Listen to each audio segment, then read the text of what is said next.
Hey there, guys. On today's episode of the John Campea Show podcast, Jordan Peele and Dev Patel's new movie, Monkey Man, they just dropped their first trailer, and it looks bonkers good. I cannot wait. And oh, happy day. It's finally official. Ben Affleck's highly underappreciated film, The Accountant's got the green light for 2. They say it's going to actually shoot this year. Henry Cavill talks a little bit about Highlander. He says it's going to be an absolute serious ride. Marvel reportedly has found their new Sentry for the upcoming Thunderbolts movie. And according to rumors, Sony and Marvel are feuding a little bit right now over the direction of Spider-Man 4 about whether or not they should bring back Tobey Maguire and Andrew Garfield or not. That and a few things more. The John Campea Show podcast starts right now.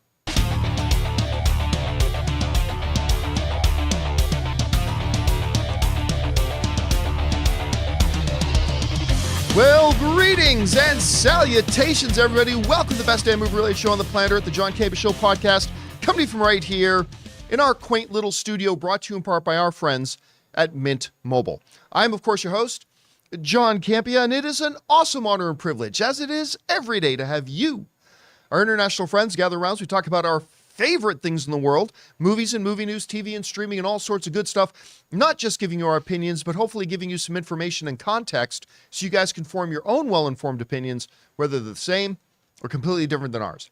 Joining me in studio today, we got Ray Ora. Happy Friday, everyone. Jonathan Voico running the show. Just like having tickets secured at the bread line. Woo woo. Very excited about that. And of course, Chris Carr is here on this Friday. I have tickets to nothing. You win nothing. I win nothing.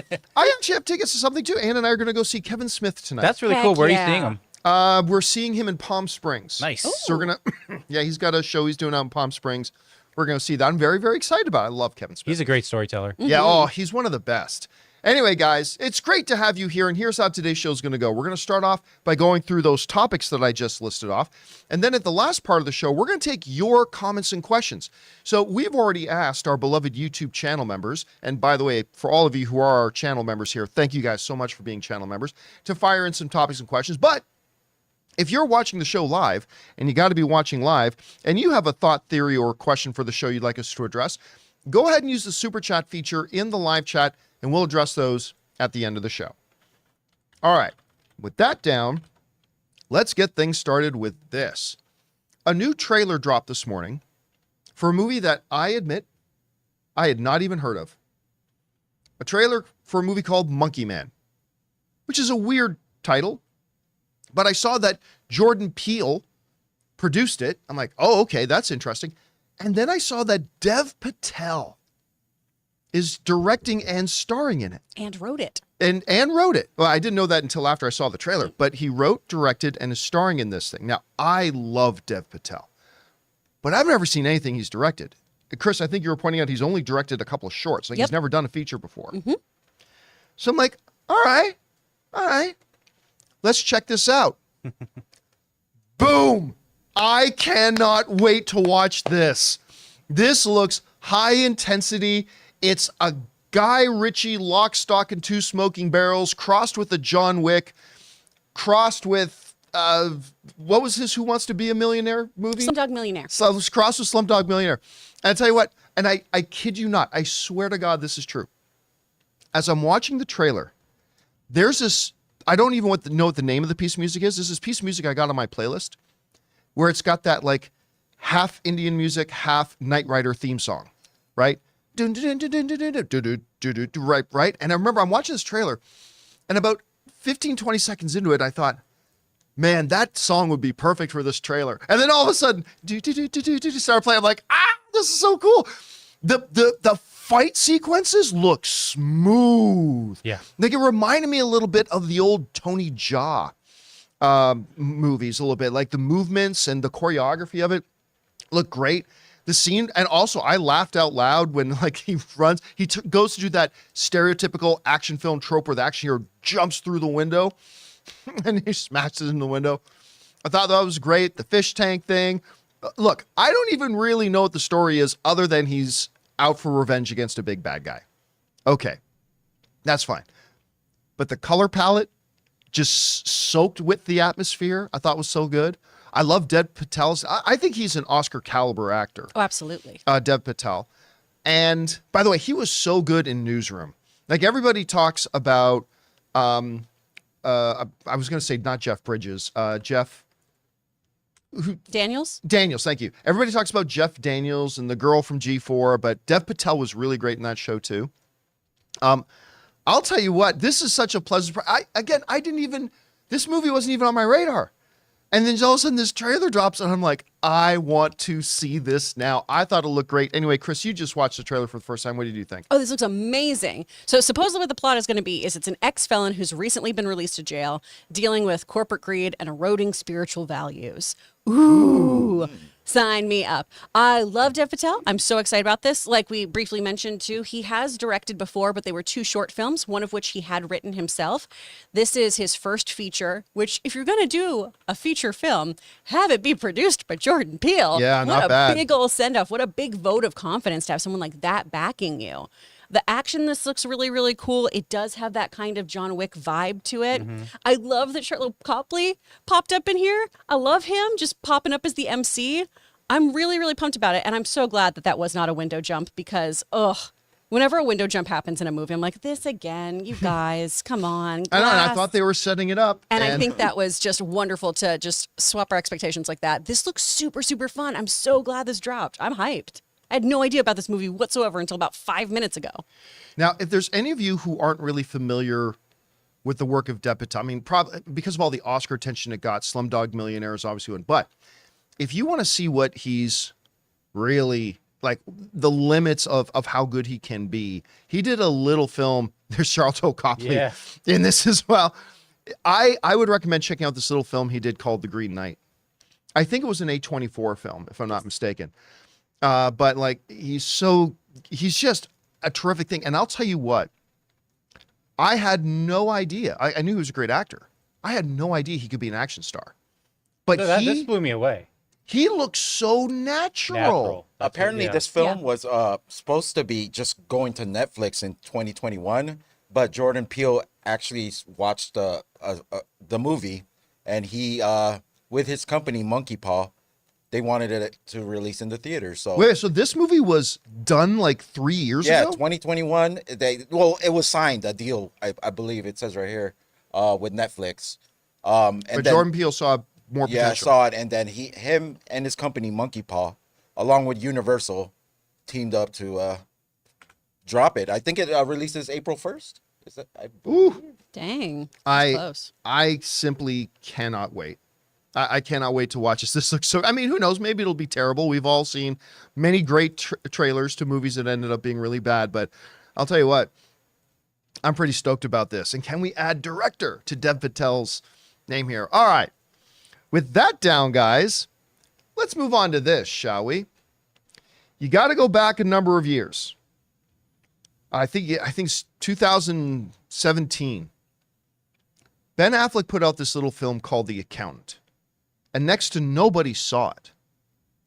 I think it made like a grand total of like 155 million at the box office. Now, I think that broke even because the budget on the film was only like in the 40s.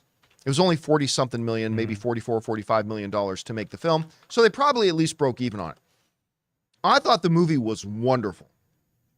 I had a great time with it because him, John Bernthal, Anna Kendrick's in it. Oh, J.K. Simmons. She was so great. I love her and everything. She is the living ray of sunshine. I just love her. And I like their chemistry and everything. And I thought the movie was really underappreciated. And then I thought the ending was great. And the ending clearly set up not only a sequel, the ending was set up to be a franchise. Like not just a sequel. The way that movie ended, the way the story threads came together, they were clearly setting this up to be a bit of a franchise. But again, at only 155 million. Now, for about 4 years, we've heard whispers and rumors that they might do An Accountant 2, and now it looks official. This comes to us from Coming Soon, who write the following. The Accountant 2 will begin filming in 2024 per deadline. Ben Affleck is scheduled to film a sequel to 2016's The Accountant in 2024. The news comes after it was announced that Affleck will direct Matt Damon in a new Netflix crime thriller, Animals, which will go into production before Accountant 2. So this is going to be a busy year for Ben Affleck. A sequel to The Accountant was announced to be in development in 2017, but wasn't officially greenlit until 2021. Gavin O'Connor, who helmed the original movie, is returning to direct. And I love the fact that they're getting the original director back for that. He also directed Affleck a couple of years ago in this little film that not a lot of people paid attention to called The Way Back, which was really kind of a self-meditation because it was about this coach who like struggled hard with alcoholism. Ben Affleck was going through that at the time. And I don't know if that made people feel weird about seeing it or not, but it was very cathartic for Ben Affleck. I like that movie much. He also did the Miracle on Ice movie, which, I mean, he's done a bunch of things that I've really liked. So I loved hearing that. Now, the key for me here, I love Anna Kendrick, but even more important than Anna Kendrick to this, I think, is John Bernthal, because the two brothers going off on whatever, do they become like an equalizer? Do they become like an A-team? If you need help and no one else can be there, you can call on the accountant. I think I kind of forget how that ended, because in my mind, John Bernthal wouldn't be able to be in the second one, but Yeah, I now couldn't maybe remember how this. I think I'm misremembering it. Yeah, I got to see it again. This I is loved your it. Joker. We're I like, no, loved it. everyone he can died. be there. Yeah. And then it also ended with like Ben distributing all this money, funding all these things. And it turns out like his handler is another person on the autism Spectrum. spectrum. I was going to say scale spectrum. It's a really good movie. J.K. Simmons. I just really love this film, and I am thrilled that they're finally going to shoot it again this year. Anyway, Chris, you hear about this news. Look, again, despite my enthusiasm, the reality is the first film didn't generate a lot of interest. I mean, it only made 155 million. Yeah. But I don't know. What do you think about this? I'm honestly pretty surprised when I got the show notes today. I was like, really? Are they doing that? Because the critic score of this was about 52% and the audience score was 76%. Right. Obviously, we've seen this in the past so many times too, where critics and audiences don't see eye to eye. But that's not a particularly high audience score too for a movie from 2016 to see us revisiting the franchise or the potential of a franchise, right? So it's very, very interesting. But, you know, like you were saying, it did basically double on what they spent on it. They made their money back on this film. And if Ben Affleck wants to make something, good for Ben Affleck. Get on out there. Plus, this is such a stacked cast, and especially with just how John Bernthal's grown as an actor and become such a phenomenon, I think that really is your ace in the hole now, is just having him be part of this and really, really showcase and highlight him. Because when he pops up in anything, looking at you, the bear, oh my gosh, it's just fireworks. But you know what's funny though? He's kind of made this career out of kind of popping up in small little roles.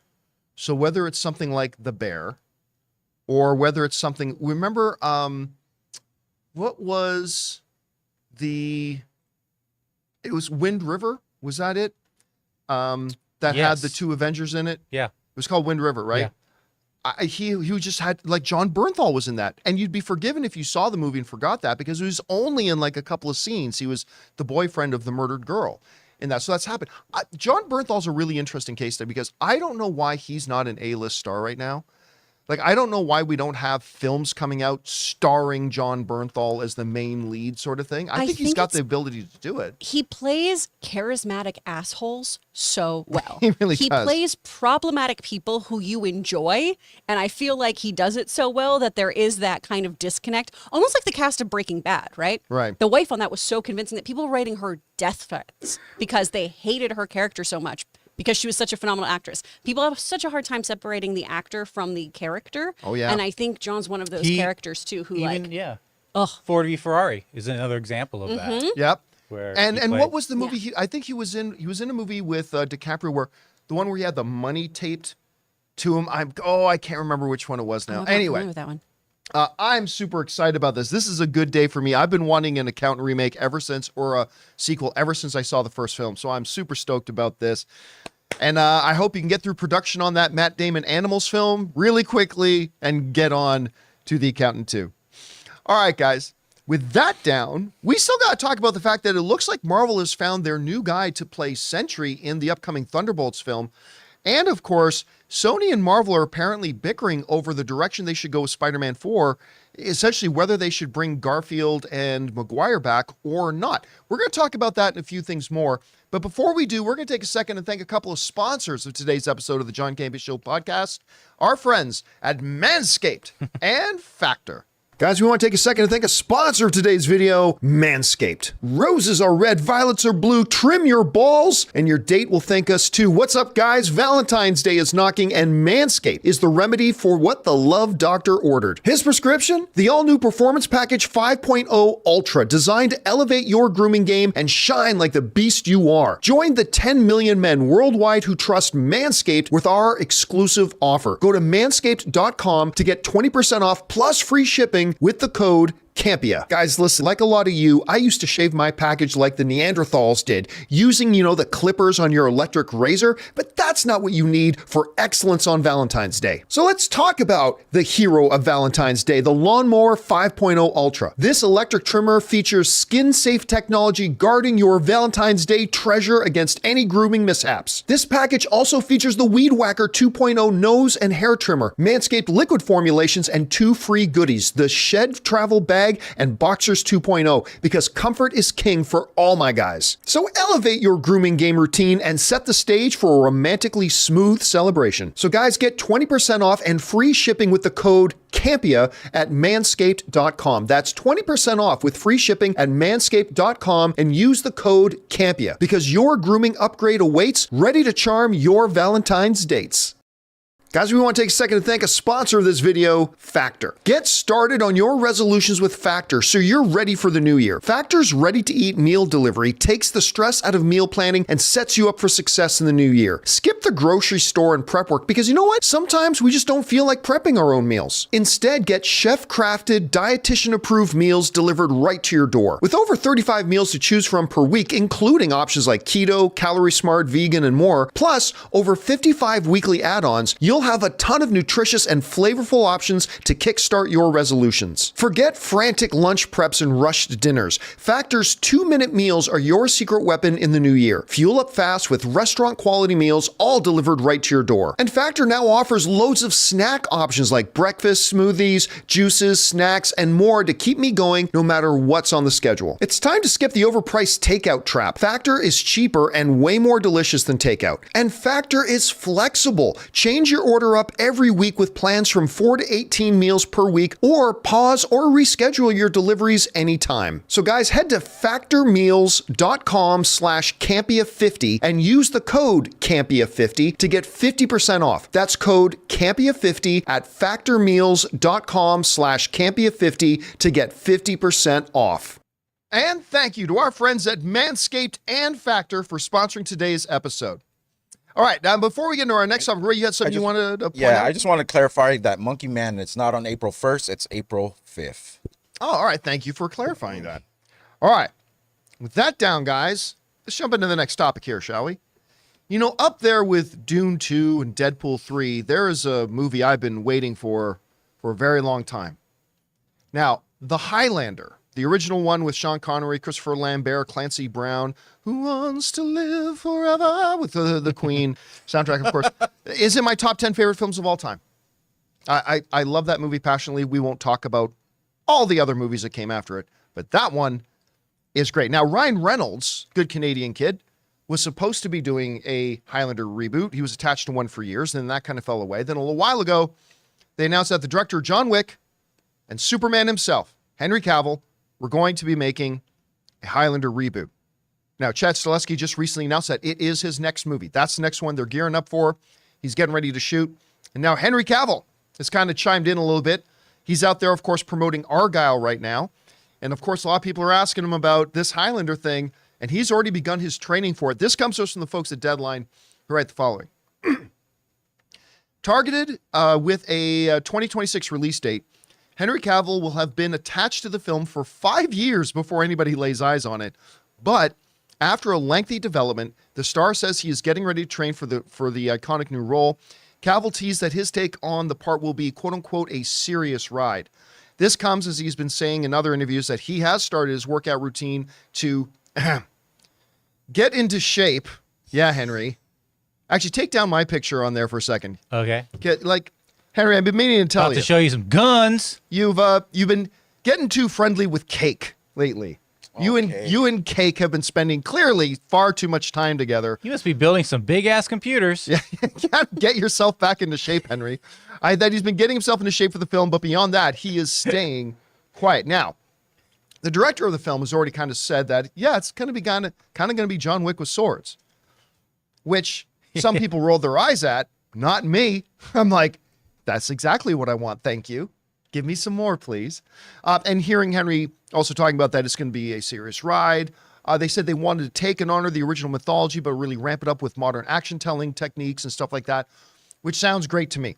I would love to see Henry Cavill. I cannot wait to see Henry Cavill just walk around the streets of New York with a sword taking off fools' heads.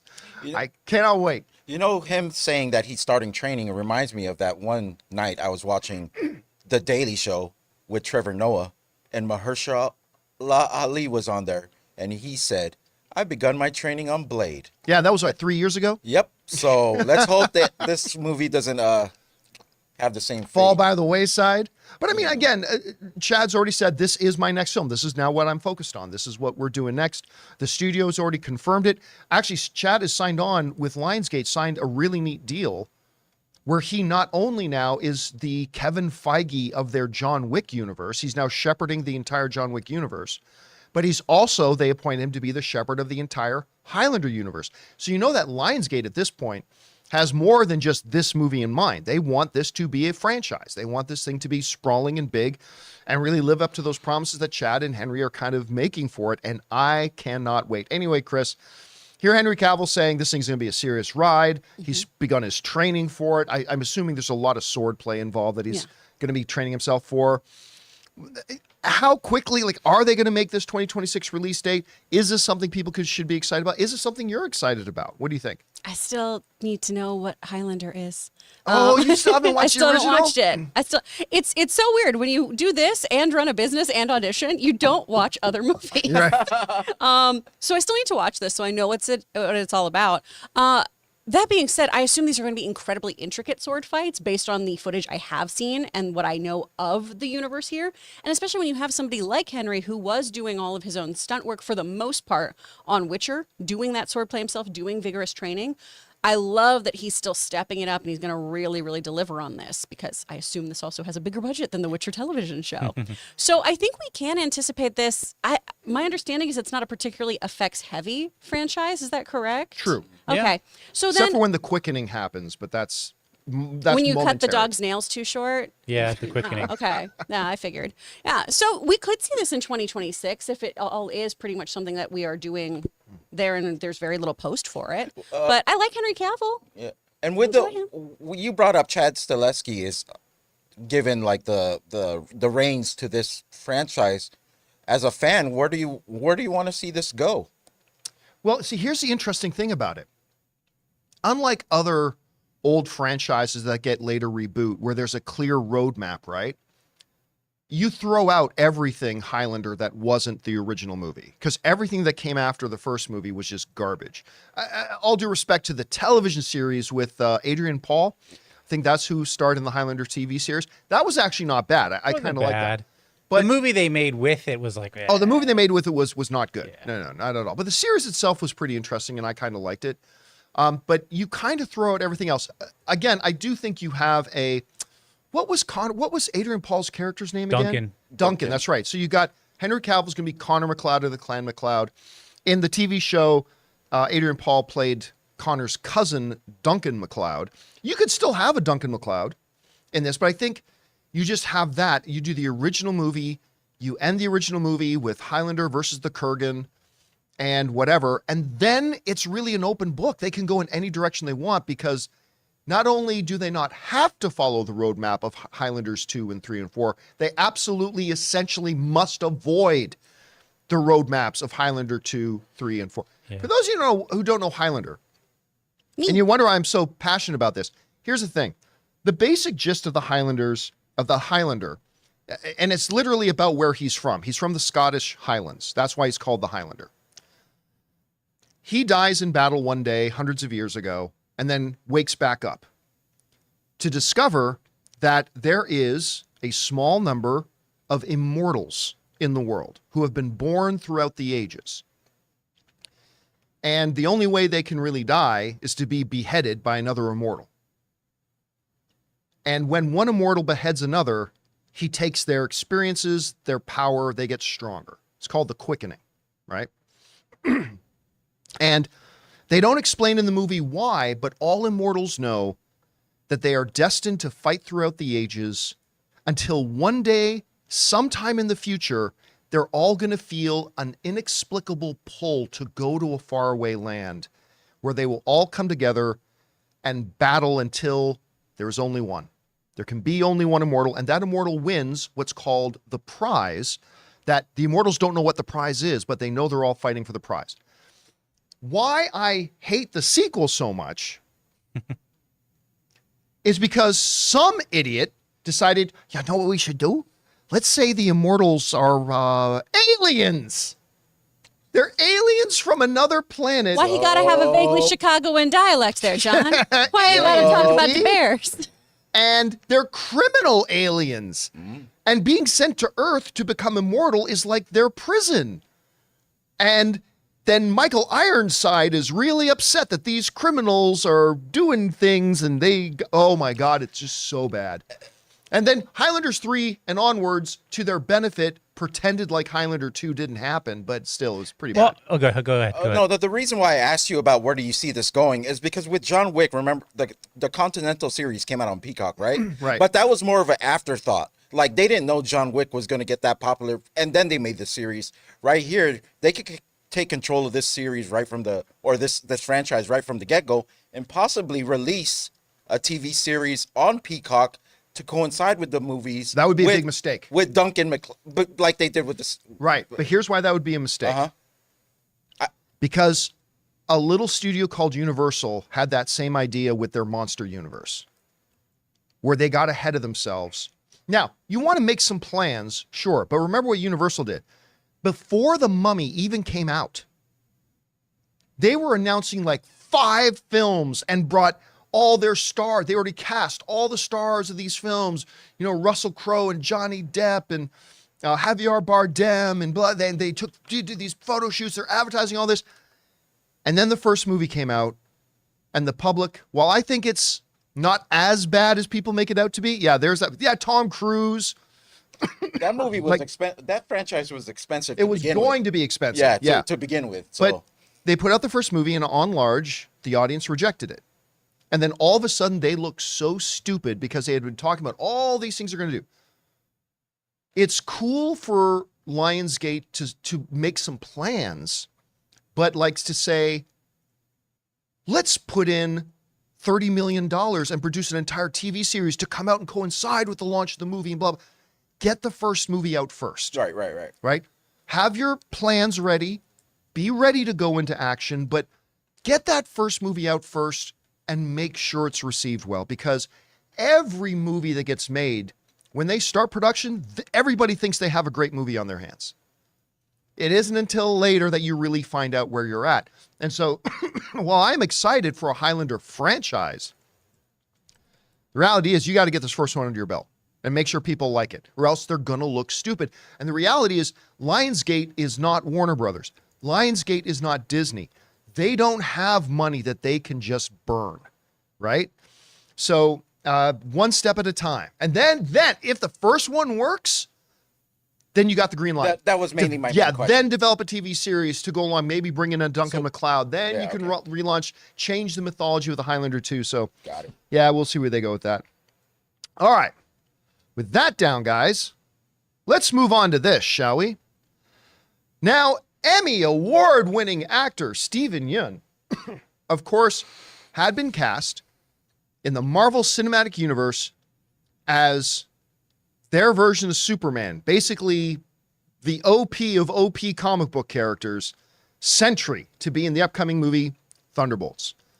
Now, unfortunately, as they've explained ad nauseum, due to like months and months and months of writer strikes, actor strikes, all that kind of stuff, schedules have been thrown into complete disarray. Steven Yeun is no longer available to do the movie when they need to make it. So they announced a few weeks ago that he was leaving. Well, according to a report now, they may have their guy in Lewis Pullman. This comes to us from the Hollywood Reporter, who writes the following. Lewis Pullman may be getting a jolt, courtesy of Marvel Studios. The Top Gun Maverick actor is Marvel's top choice to star in Thunderbolts, and as an offer for the role vacated by Steven Yeun earlier this month. Pullman, who is the son of actor Bill Pullman, I love Bill Pullman, played Lieutenant Robert Bob Floyd in Top Gun Maverick, the $1.5 billion box office juggernaut. Other notable credits include Bad Times at the El Royale, I really liked him in that, and the TV series Outer Range. He recently starred in Lessons in Chemistry opposite Marvel star Brie Larson. I like Lewis Pullman. I every time I've seen him, I've liked him. I haven't seen enough of him to think this guy is like going to be a serious player, but I like what I've seen, and clearly if they think he might be the right guy to play Sentry, I got to tell you though, I do love his dad. I like Bill Pullman, whether was in obviously Spaceballs. Yeah. Right? I mean, he was so good and iconic in Spaceballs. Not if and we then jam them. What's that? Not if we jam them. Not if we jam them. Only one person would give me the raspberry. Lone Star. And then, of course, as the president in Independence Day. And then he did that. What was that rom-com he did with Sandra Bullock? While you were sleeping. While While you you were were sleeping. sleeping, which was absolutely So charming. delightful. That was a delightful film. I love his dad. At any rate, I think this is pretty cool, and it sounds like they're sticking on with Sentry. Again, it's got to be brought up whenever the Sentry topic comes up. They cannot do a comic-accurate Sentry. No. They can't. It's going to have to be a very depowered Sentry. You can still make him really powerful in the MCU, but I mean, basically nothing touches this guy. This guy has every superpower there is on the books. At the end of World War Hulk, with the most invincible Hulk of all time, the one character they sent in to fight him one-on-one to bring the story to a close was Sentry. Nothing in the Thunderbolts can deal with that. Nothing in the MCU right now can deal with that. So they're going to have to make some changes and depower him a bit, but I'm still kind of curious about this. Chris, I kind of like the choice of Lewis Pullman if this gets signed. I mean, there were other names we batted around. His wasn't one of them, but I like it. He's pretty good. What do you think about it? I do like this. I like the idea because for a while Ryan Gosling was who everyone was kind of saying was in talks, and maybe that's who we're getting to next. I really like the idea, and I understand that he is Bill Pullman's son, but I like the idea of relatively unknown actors being in the Marvel Cinematic Universe. That's how we started, where it was people who needed to have a revitalization to their career, right? Robert Downey Jr., or people who were just starting, the Tom Hiddlestons, the Chris Hemsworths, those kind of people. And this launched them, right? The Anthony Hopkins. Oh, yeah, man. Little Just known looking guy, for his big little known guy break. named Tony, you know, sweet man. So I like the idea of this, especially because he's had a pretty varied career so far too. Obviously, Bob in Top Gun Maverick. He was in Bad Times at the El Royale. Oh, yeah. Which I only just realized that was him when I brought up this Yeah. image. I'm like, oh, Right, man. I know that guy. He just finished Lessons in Chemistry With with Brie Brie Larson, Larson. Really, really great actor here, and I can definitely see him playing the pre-Sentry version of this, the troubled character here, addict. who goes and grabs that serum because he's looking for a fix, and then that journey because he definitely has the emotional chops to Look at those. He's do all thinking this. about it. He's like, I thinking should- about stealing I some should take serum those. right I'd be a now. better What if I jet- didn't Doing need a it. plane to fly Yeah. up here? Exactly. What I do like about him in particular too, in previous interviews, because we've also talked briefly about nepotism with some of these actors and, you know, dynasty families and things like that. Lewis Pullman has said so many times of, my dad and I talk about this. We've talked about the double-edged sword of this and how I really need to be good. I really need to hone my craft so people will take me seriously and not just go, oh, Bill Pullman's kid. Yeah. Because even though he's got that last name, when I watched Top Gun Maverick, I was like, I love this guy. Who's he? I didn't even associate him with his dad. And I think that's what ultimately all of these young actors want, is to stand on their own 2 feet. I'm sure that name helped get him places, but he's one to watch, and I like the idea of this. Yeah, but it's also not like Pullman is Cruise. Exactly. You know? Yeah. He wasn't actually the president. You know, he has so much power. But that's also just like in real life. If your parents are connected, that helps you get an interview there somewhere. If you know somebody someplace, it's going to help you get somewhere. It's these people who prove time and time again that they're great actors or great workers or whatever. I love seeing them get big breaks. To me, you're like I don't even use that term, but you're the Nepo baby. If you got in and you suck and they just keep giving you work. Yeah, exactly. Then you don't deserve That's it. the double-edged sword part of it, right? Yes. Because I have a feeling that it could go both ways. Like, if you're not really good and you got a famous last name, it may increase people's tendency to just reject you. It's like, So- oh, it's just... That's why here's Nicolas a- Cage changed his How name. come no one was rejecting Carrie Fisher? Just because she came from 2 lineages of Yeah, and then she came out and look, you can even look at something like what's Russell's first name? Kurt's son, Kurt. Wyatt. Oh, Wyatt. Wyatt, yeah. Right? Yeah. If Wyatt wasn't great, I like Wyatt. Man. people would just say what he was in the Falcon Winter Soldier story. Oh, he's the Walmart version of Kurt Yeah, Russell. he's Kirkland Kurt Russell, but he's not. Kirkland Kurt Russell. I like that. That's good. But instead, he's turned out to be great. fabulous. Yeah. It's so great that I actually want to go. I'm trying to look for that Walmart Captain America figure now, just because I liked him in Monarch so much. It's completely changed my view on that character when I was. But let's get back to Sentry Yeah, because there's the biggest Sentry fan in the room here is you, Ray. What do you think about the idea of Lewis playing You this? bring up Hulk. You know how like he's overpowered. They're probably gonna Hawaiian shirt Sentry too. Yeah. like, as well. I mean, I like it. I mean, I agree with Chris. Get these actors that haven't really been exposed to, like, give them a shot. Like with these characters that most of the people don't know anyways.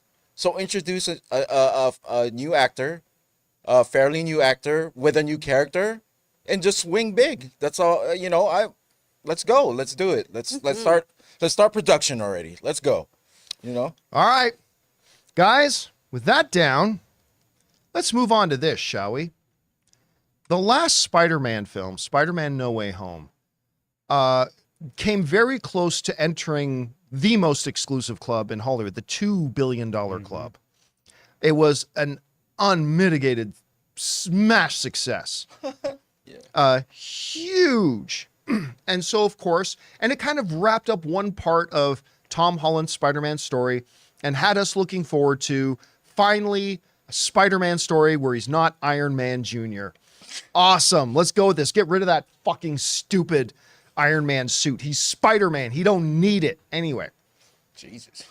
Now, of course, these Marvel Spider-Man films are done in partnership with Sony, who still hold the rights to the Spider-Man character, and they are sharing with Marvel. Sony does the distribution, Marvel does the production, and they both have some creative input. Well, according to rumors going around right now, there's a little bit of a lover's quarrel going on between Sony and Marvel. Whereas before, Sony and Marvel had like different ideas, but they found good compromises, and we got 3 really good movies as a result. Apparently, their differences right now are quite stark. Not Tony Stark, but just quite stark differences. This comes to us from the folks at CBR who write the following, pertaining to these reports going on right now. Sony Pictures and Marvel Studios are rumored to have different ideas about where to take Tom Holland's Spider-Man following the commercial success of 2021's Spider-Man No Way Home. Sony reportedly wants to bring back Tobey Maguire and Andrew Garfield's respective Spider-Mans for another crossover with Holland's Wallcrawler. However, Marvel Studios president Kevin Feige and Holland are eager for Spider-Man 4 to quote-unquote be more grounded. So, individual story. If these rumors are true, and as a side note, I spoke to somebody this morning that does not believe these rumors are true, but let's discuss them for a second. If these rumors are true, it represents the biggest divide that Sony and Marvel have ever had over the direction to take Spider-Man. And the 2 positions they're representing, I think, are both going to be very popular decisions with audiences. There are going to be audience members like me who believe the right way to go with Tom Holland's Spider-Man now is the way Marvel wants to go. Make him the friendly neighborhood Spider-Man. Get rid of the multiverse stuff. Get rid of the Iron Man Jr. armor. Yes, let's have our friendly neighborhood Spider-Man, have Tom Holland be that and embrace that. Make it a little bit more grounded. I love that idea.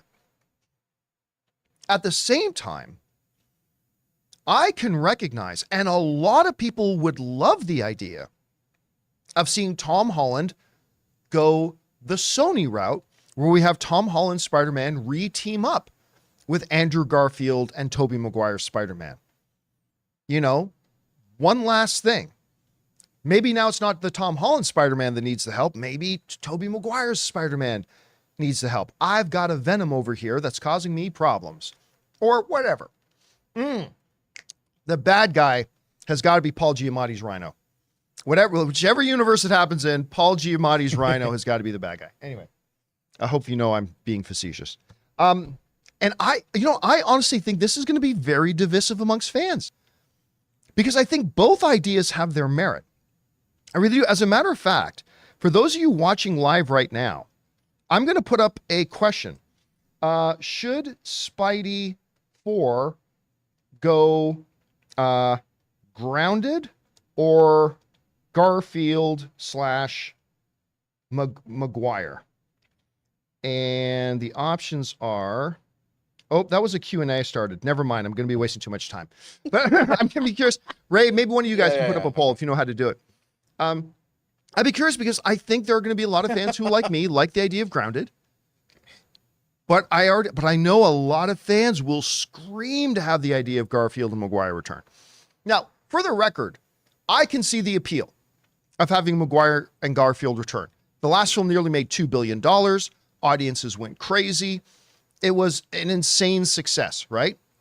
For me, though, it would ruin what was a perfect send-off, right? Tobey Maguire's Spider-Man never got his closing chapter. Andrew Garfield's Spider-Man never got to say goodbye. And I thought Spider-Man No Way Home was not just a fun movie in and of itself, but it was a great way to give both of those characters a cathartic ending to say goodbye to the audience and ride off into the sunset. And I think to bring them back might undo that a little bit. But also there are big, huge advantages. Chris, assuming that there's legitimacy to these reports, which again, I'm hearing there may not be, but let's just, for the sake of the discussion, assume they are.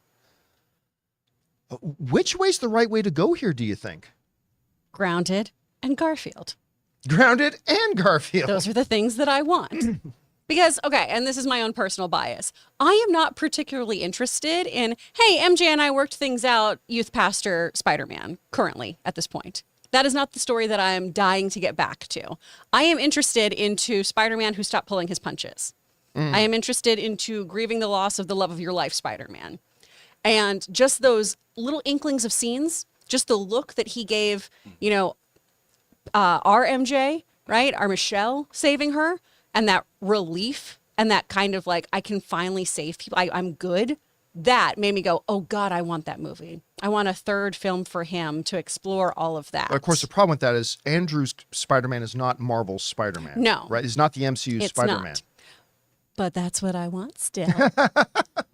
I mean, if we're already fighting, if we're already tussling, let's fight for what we need. I still don't. I don't understand why we can't have our cake and eat it too. Because I don't understand why the MCU doesn't move on with a grounded Tom Holland. Yeah. And then they reintroduce Garfield into the stupid non-Spider-Man. Because Marvel would never allow it. Moving forward, Marvel does not want a second live action Spider-Man movie franchise going on, competing with their live action Spider-Man. Sure. I'm gonna get on the phone with Feige. You should. Thank you. I appreciate that. I mean, obviously, moving forward with Tom, if we're doing more MCU with Tom, I would like still grounded, and we have set it up for that, like soft reboot, right? He now lives in the shitty apartment. He now has to provide his own suits and do this all on his own. He has to have the, yeah, that's why I lean that way. Of this. Yeah. He has to make money somehow too to live. So that opens us up to him potentially OnlyFans. doing an OnlyFans, no shame. But maybe, I mean, they really did some stuff with the Bugle in that last Spider-Man film. What are you looking at on your computer? You're just very one-tracked right now. So you can still have him go that photographer route. You can still have him do that. You can have him start working in a lab with a Dr. Connors, right? You can have these things, and because of his previous knowledge, maybe that also changes things from the comics of, well, wait, I know what happens when this Peter had worked with somebody named Dr. Connors. I know what happens in him trying to kind of stop things that are outside of his control. I think that all could be really, really interesting and still keep him as your friendly neighborhood Spider-Man who's not going to leave the tri-state area. I want to bring up something. One of our live viewers, Kane Legion, put in the live chat something that I'm sure other people might be thinking, which is we can have two Batmen, but we can't have two Spider-Men? Yeah. Because it's a different, it's competing. Yeah, totally different situation. the two different Batmen are both under Warner Brothers. Yep. That's their character. They can do whatever they want there. What Warner Brothers would never allow, at least not for another 10 years when Batman enters the public I domain. was just going to say. But what Warner Brothers would never allow right now is if they were in some kind of sharing situation with, say, I don't know, let's just use Universal as an example. They would never allow Universal to do a live action Batman movie while they over at Warner Brothers are doing a live action Batman movie. It's one thing if Warner Brothers in-house on their own decide they want to have their main Batman and their Elseworlds Batman. Hey, it's under their roof. It's their thing. They're in control of both, whatever. But it's a completely different situation with that between, say, Marvel and Sony right now. So it makes it a lot more challenging and a lot more difficult because Sony wouldn't want, there being a live action Spider-Man running around the MCU competing with their live action and vice versa. So that becomes pretty, I don't know, Ray, if they, let's say that Sony and Marvel gave you a call and say, listen, we need a tiebreaker here, Ray. Do we go grounded solo Tom Holland Spider-Man? Or do we do the multiple Spider-Man team up again with Holland, Garfield, and Maguire? Which way do we go? I'm torn on this only because I like the Spider-Man that's still in high school dealing with the struggles of a teenager. Well, he's way beyond high school. Yeah, now. so when I say grounded, that's the grounded I like. I don't like the Spider-Man that's like in his 30s and he's like still living with Aunt May and stuff. Like the animated series, like he was still like working for the. He's I don't supposed know. to be in his 20s in the animated series. Oh yeah, but the way that he build. dressed, he was like in his 40s. With his Dockers, yeah. he dressed. In his polos. Yeah. I was so in I love was like, with you're him. so proper with your tucked in shirt as Aunt May. I don't know. I'm sorry. I know that's a cop out, but like I loved Andrew and Toby in that last Spider-Man movie, but I also I don't know. I sorry. just don't can't- think I it's can't. No Way Home left it off so perfectly for him to start his life with he's like, oh, I'm going to be like my brethren and make my own Spider-Man suit and be, you know what I mean? Like And other to your people point, don't know that he's Spider-Man. It's like a clean sheet. That's where we Exactly. left the movie off at. That's where I want to pick up with. And then just to have them like him and Toby and Garfield together, like, oh, let's just stick them together again. Mm-hmm. That's not the point. Then I'd rather have Garfield by himself at some point, but Yeah. not all. Here's my answer. That- Whatever that's fine. leads to Venom is what I want. Whatever leads to Sinister Six is what I want. Well, but they can go either way and bring in Venom. Yeah. But Well, Venom's in their world now because they got a little spot at the end of that. yeah, but they could use any excuse they want Yeah, at they any could. given time for that, right? I listen. This is again. I would lean towards the Tom Holland solo, more grounded Spider-Man. Yeah. But even though I'm on that side, I can totally get the rationale and the arguments to be made on the other side. Like, you don't think if they do another one with Maguire and Garfield joining Tom Holland, you don't think that movie's automatically $1 billion film? No, it's tough because then you have yeah. to explain to the uppity ups like, so you did a $700 million movie, but we could have had a $1.2 billion movie potentially. I mean, like, Yeah. Yeah.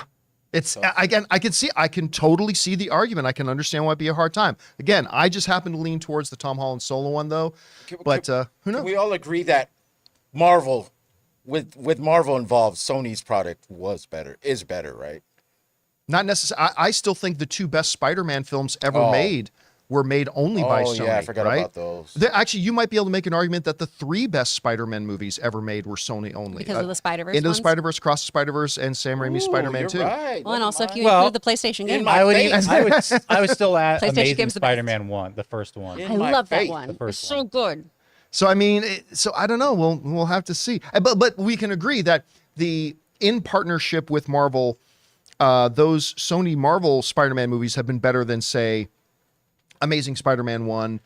By the way, and I like Amazing Spider-Man 1, but I think the Marvel Sony partnership movies have been better than it. Spider-Man 3, The Amazing Spider-Man 2, stuff like that. So I mean, hey, listen, the partnership has worked. The partnership between Sony and Marvel on the Spider-Man stuff has clearly worked. Now it's just a question of which direction they're going to go. All right, guys. With that down, We're now going to get to the most important part of the show, which is to hear from you and take your live comments and questions. But before we do, we're going to take a quick moment here and thank another sponsor of today's episode of the John Campea Show podcast, my mobile service provider, and they should be yours, Mint Mobile. Guys, we want to take a second to thank a sponsor of this video, Mint Mobile. On average, it takes about 30 days for a person to break their New Year's resolution. So if saving money was on your 2024 list, your odds aren't looking that great. Luckily, I have a 100% guaranteed way to save you money this year. Just switch to Mint Mobile. For a limited time, wireless plans from Mint Mobile are $15 a month when you purchase a 3-month plan. That's unlimited talk, text, and data for $15 a month. I've told you guys many times that after switching to Mint Mobile, I am spending less than a third on my cell bill than I used to with a major carrier. Say goodbye to your overpriced wireless plans, jaw-dropping monthly bills, and unexpected overages. All Mint plans come with unlimited talk and text plus high-speed data delivered on the nation's largest 5G network. And don't worry about having to change phones or numbers. Use your own phone with any Mint Mobile plan and bring your phone number along with all your existing contacts. So guys, to get this new customer offer and your new 3-month unlimited wireless plan for just $15 a month, go to mintmobile.com/Campea. That's mintmobile.com/Campea. Cut your wireless bills to $15 a month at mintmobile.com/Campea. Additional taxes, fees, and restrictions apply. See Mint Mobile for details. And thank you to our friends at Mint Mobile for sponsoring the John Campea Show podcast. All right, guys, with that down, let's get over to your questions live right now, shall we? Chris, what do we got up first? From Dino Vader. Yesterday, I saw Poor Things, an absolutely creative film with full of Bring On the Filthy. Emma Stone is a stunner. Has Ray already seen the movie? If not, he has to watch it. It'll make a real man out of him. I guarantee you Ray has not watched this movie yet. What do you mean make a real man out of him? I am a man. He's a real man. I'm a real man. He's a real boy. I'm a real boy. Yeah, that movie was made with the mantra "Bring on the filthy" in mind. Oh, no really? Doubt. Oh, yeah. Okay. It is a kind of bonkers, wildly creative and inventive. That's why I say, listen, 100% I believe Christopher Nolan's winning Best Director. I'm just saying, don't fall out of your seat in shock if when they announce the winner of Best Director at the Oscars, the name doesn't start with Yorgos. Because to me, the performances are great, but that movie is all direction.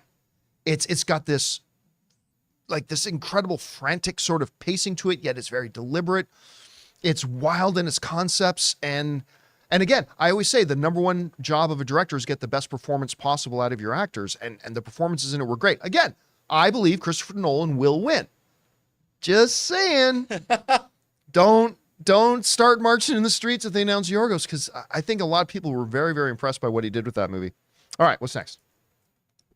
From Reggie Phoenix, got my tickets for Dune 2 to add to my Tenet viewing. So excited to see it. It's in 70mm. It was a war to try and secure tickets at AMC. Oh, That's funny because I meant to go to the 4-shot. I actually got a couple tickets on my way out here, and the IMAX at AMC. Granted, I got 3 p.m. on Thursday, so never that might be mind. it, But yeah. there were only a couple seats taken so far in that theater. But I'm sure like the 7 p.m. Friday are probably. oh yeah, that's probably going to get full. All right, what's next? From Raymond Verrata, Dev Patel of Slumdog Millionaire and The Green Knight is starring and directing in Monkey Man, a John Wick The Raid-like movie for Netflix. Yep. Yes. Yes, as a matter of fact. Now, I understand why you wrote that in, because we didn't have. Oh, I didn't update it. We didn't have that. That was a last second thing Oh, it was minutes before. that we put in there. But my God, how good does that trailer look? Okay, Ray, I didn't really get your input. Like, you watched the trailer too. What did you think of it? Well, what I like about it is he's not like a trained. It seems like he's still getting the ropes of when he's fighting those guys like in the bathroom and stuff, he's messing up a little bit sometimes. I like that part of it. So yeah, that's really what I liked about it. What's next? From Reggie Phoenix, forgot to add I'm seeing it in IMAX in New York City. Nice. Did you guys secure tickets? And if so, which formats will you choose? I did not. Well, my first choice is always to go to AMC Prime. That's always like, hey, IMAX is great, but I just believe the AMC Dolby Prime is the best viewing experience there is overall. But I mean, yeah, so I'll try to get that. If not, I'll see it in any screen. I just think this looks great. All right, what's next? From Brandon, holy shit, did y'all see the Monkey Man trailer? We did, Brandon. As a matter of fact, we did. And man, I mean, listen, these are my favorite kinds of trailers. Trailers for movies that were not even on my radar and all of a sudden just come out of nowhere. It's like, directed by Dev Patel, produced by Jordan Peele. What is this? And go, what? Like, I cannot wait to watch this movie. All right, what's next? From Sanchez Guy, hey guys, do you watch PBS? I love watching PBS. I do. Yeah. Because they have all the Ken Burns documentaries. Yeah. I got to admit, I don't think I've ever really watched PBS other than when I was a child and I watched Sesame Street. Because that was PBS, right? Yeah. Yeah. But there's a lot of great like documentaries and stuff like that. And actually, like if you have an Amazon Prime account, it's only like $2 to add PBS to it on a monthly basis. Oh, I didn't know that. Yeah. You know what I used to watch on PBS? It was Yen Can Cook. Oh yeah. Do you guys remember that? I used to watch No. America's Test Kitchen on PBS. Yeah. Was that like an Asian chef? Yeah, it was like that the first I time. thought Like that sounds familiar. Yeah. he would cook like the Chinese restaurant style dishes. I was a kid, so I never wrote it down or never tried. I wasn't allowed in the kitchen, but just watching it got me hungry. And that led you on the road to becoming chef Just pleasures. sad. Yeah. Oh. All right, what's next? From Victor, we'll watch the first 2 episodes of Masters of the Air, and I really like it. CGI is great for the most part. Callum Turner steals the show for me so far. I didn't even know they launched. No pun intended. I didn't even know the show started. didn't either. Because that's Austin Butler's new Yeah, show. that's on Max Yes. too, right? No, isn't it Apple TV? Oh, Is yeah, it yeah, Max yeah, or it's Apple TV? Sorry.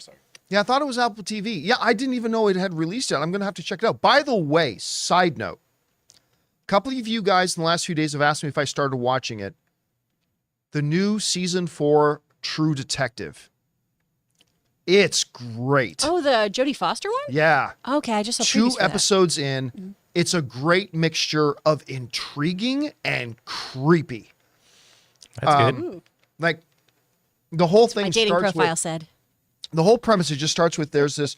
It takes place in Alaska, way north Alaska, and there's this science station with all these guy scientists who work in it. And, you know, they're watching Ferris Bueller's Day Off, and they're all hanging out and making sandwiches, sending video messages, and all of a sudden, one guy freaks out and goes, "She's awake," and then their naked bodies are all found frozen in the ice in the middle of nowhere of Alaska. Oh, shit. And the characters are great. Jodie Foster is awesome in this.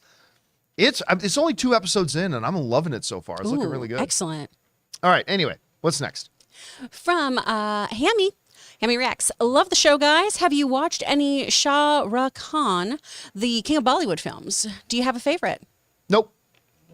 I mean, it's possible I may have seen them and not known the name attached to them. Back when I was with AMC, AMC had a Bollywood program. Like we had one of our theaters in LA that would play a lot of Bollywood. And we were even getting very close. For those of you who were around long enough, we had AMC Movie Talk. And I was in the middle of developing an AMC Movie Talk, but exclusively for Bollywood films. And I had even already started a search trying to find people who could host that and run that. Anyway, so we would go over to that thing and watch some Bollywood films here and there, but I never knew who started it, so I don't know nearly enough about it. That's why I wasn't going to host the show. I don't know nearly enough about it myself, so I can't pretend that we do. All right, what's next? From Joshua Nicholson. The Beekeeper, American Fiction, Poor Things, and ISS, all on my vacation this week. The theater is my church. Please don't hate me. Is it LOL. a staycation? Why would we hate Or are you you? going Theater away? is church. Yeah. It's church. It's an experience. Like, and Yeah. yeah, again, I wish more people went to go see ISS. I don't like the ending. Like, I've had a lot of people write in, say, hey, I really liked ISS, but the ending was kind of weird. I completely agree. I did not like the ending. I was not satisfied with the ending. But the movie itself overall is a really great thriller. Had the tension was great, had me on the edge of my seat. I was stressed out in the best way possible. Man, when the guy would go out and then look down on Earth, it's like, oh, I was like, horror. It's a good little movie. If you haven't seen ISS, go check it out. All right, what's next? From Christopher Brickner, Dragon Ball Z was 291 episodes long and used filler, padding, and original stories to not overtake the manga. DBZ Kai, without most filler, was 167 episodes long. Literally half of DBZ was useless. That's kind of funny. I always tell people to watch DBZ Kai. I always, always, always do. That's too much padding for me. It's just so many episodes of them being like, he's over 9,000. Last time. Yeah. Last time on Dragon Ball Z. This is the thing, and I know people are going to hate me for this. Oh, yeah. When I lived in the home of Super Dave Osborne's Saskatchewan sealskin bindings, when I lived in Saskatoon, Saskatchewan, Canada, for a while, I had a buddy there, one of the funniest guys I've ever known. His name's David Zebart. And we loved most of the same things. Like, I'm a geek, I'm into all this kind of stuff. And he always told me, you got to come over sometime. We're going to watch Dragon Ball Z. I'm like, all right. So finally one day I went over to his place, brought out big stack of VHS tapes. Ooh. We sat down and we Big watched Dragon Ball for like 5 hours. Jesus. I'm sorry. Every episode was the same. It's, oh my goodness, that level of power is impossible. Like every single time. It's just clearly, it's just not for me. I have a lot of friends that love that show that say, John, you don't understand the depth of the storytelling of it, the character, the mythologies that are built into it and stuff like that. I respect that, but it didn't connect with me on that level. So it's just a thing that never connected with me. Now, I hope someday they're able to do something like that that does connect with me the way the Netflix live action One Piece did. But it's just, and every time somebody shows me a trailer or a clip, it's like, that's the same thing I saw 15 years ago. It's just another thing of mountains blowing up and going, that level of power is impossible. Like every single clip I see. So it's clearly just not for me. That's all. All right. What's next? From Renetta, yo, that trailer was hot. All right, Dev Patel. Okay. I always loved him as an actor. I'm loving it. I can't wait. Again, I am so impressed. I get the thing that impressed me most too, because it's just a trailer. But again, when did Dev Patel become an action star? Because he did not look awkward at all doing the stuff that he was doing in there. He looked like a legit action star. And I hope this is as good as the trailer looks, man. And you know, the Bollywood, if you've seen any of just anything, any movement in any of their movies, they're always so fluid. Like in whatever they do, like that that number they did in the Oscars. I've seen a couple clips on YouTube about all the action films that they've released. Well, even that scene in Eternals when they go to find oh God, why am I freezing on the actor's name? From The Big Sick. Oh, when they find Camille Nanjiani? Camille Nanjiani. When they go to find Camille Nanjiani and he's in the middle of producing a Bollywood film, and like that scene was awesome. That was great. Yeah. I love it. All right, what's next? From Kyler Hodick, I watched Mulholland Drive for the first time, and I have no idea how to feel about it. What do you think of it? Okay, I love Mulholland Drive, but it is one of those films that can easily have you going WTF the whole way through. It's just kind of one of those films. It's not one that's brought up a lot. I think it's not just not brought up a lot around here. It's not brought up a lot in a lot of movie conversations because it's one of those. I think people watch it and either see it as being absolutely brilliant, and some people think, no, this is like kind of all over the place. But I can totally understand why you feel that way. Yeah. All right, what's next? From Susie, indie music fan, watch The End We Start from at the cinema. Stars Jodie Comer, and she's very good. Benedict Cumberbatch has a small part in the movie. He's brilliant. Watch The End what is it called? The End We Start? The End We Start. I've never heard of this movie. I have to go look it up. Thanks for putting it on our radar. Mm-hmm. All right, what's next? From Andy, one of two. If I can't get a Ben Affleck directed Batman film, I'll happily take The Accountant too. Yeah. Looking back at it, Batman v Superman, The Accountant, and Live by Night, all directed by Affleck, all came out, that directed by Affleck, all came out in 2016, and it should have been Affleck's year. It was, if it was, wouldn't Affleck's career and personal life be different? I mean, I don't know. When you look at the work Ben Affleck has done as a director, I contend he's okay. This is before Air, which is another big win for Ben Affleck as a director because it's one of my favorite films of the year. But he had Gone Baby Gone. He had Argo. He had The Town. All three movies I thought were stellar. I loved all those movies. Then We Live by Night. A lot of people came down hard on that movie. And while I do think it was the least good of the films Ben Affleck had made up until that point, I still thought it was a fairly strong film. I still like the film. I don't think it was great, but I still like the film.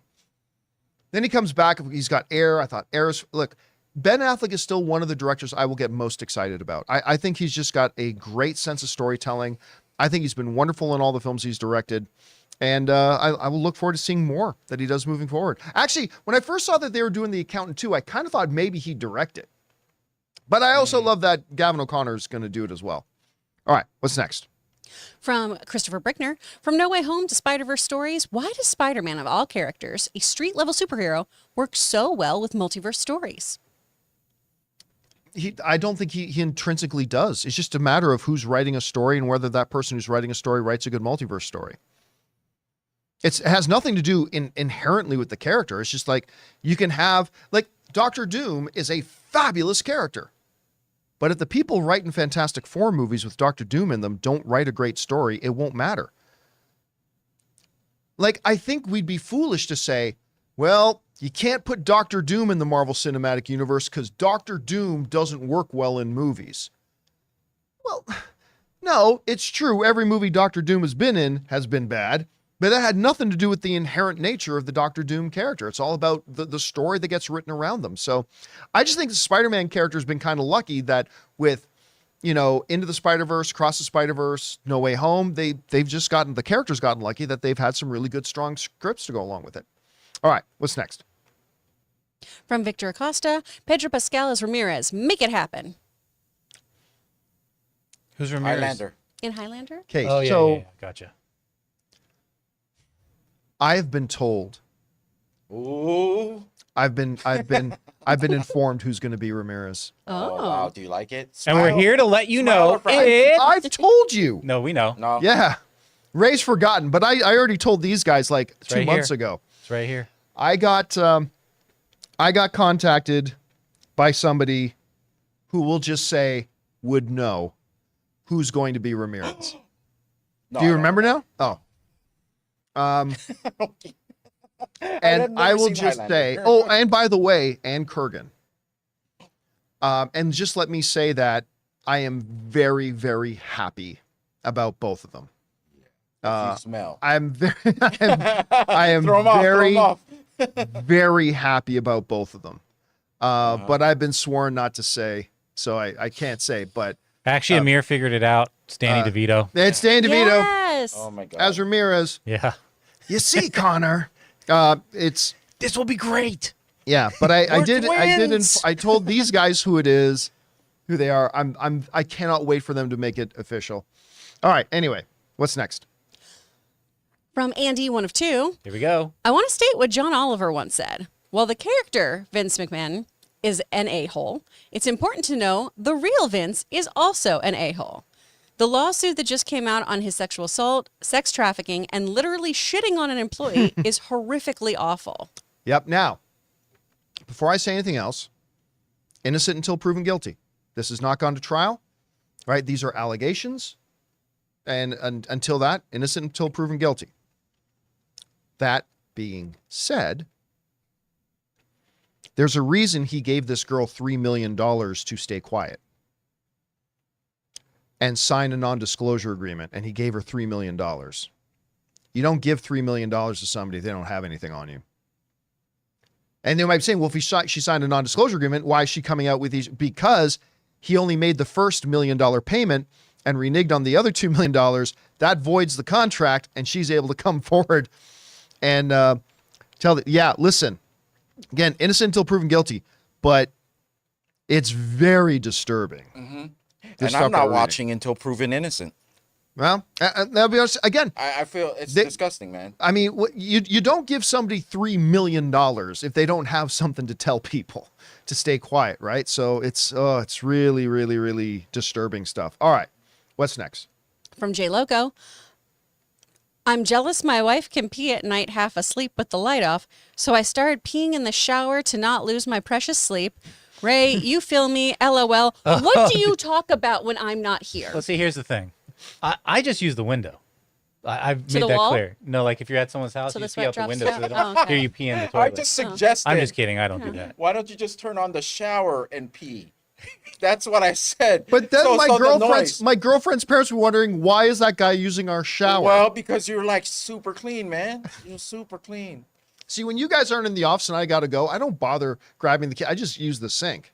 I just go over the sink and. Oh, I thought of that one time. You guys. I do not. You animals. All right, Oh, what's boy. next? This is just Monday, Wednesday talk. Yeah. This is, That's right. Pee Tuesday, bending. Thursday, Friday. yeah. Talk about pee bending. Pee bending? Oh yeah. What was it? Eurotar. Oh yeah, Eurotar. Eurotar, pee the bender. last pea bender. bender. Oh my God. There's a porn of that. There has to be. There absolutely has to be. Oh my God, I didn't even think of it that way. Yeah. Oh, yeah. there is. Oh. Yeah. All right, we got to keep moving here. No, we don't. Never. From AL, have you heard of recent Lego Pharrell Williams? No, There's a Lego of Pharrell Williams? I have no idea what we're talking about. have not. All right, what's Sorry, next?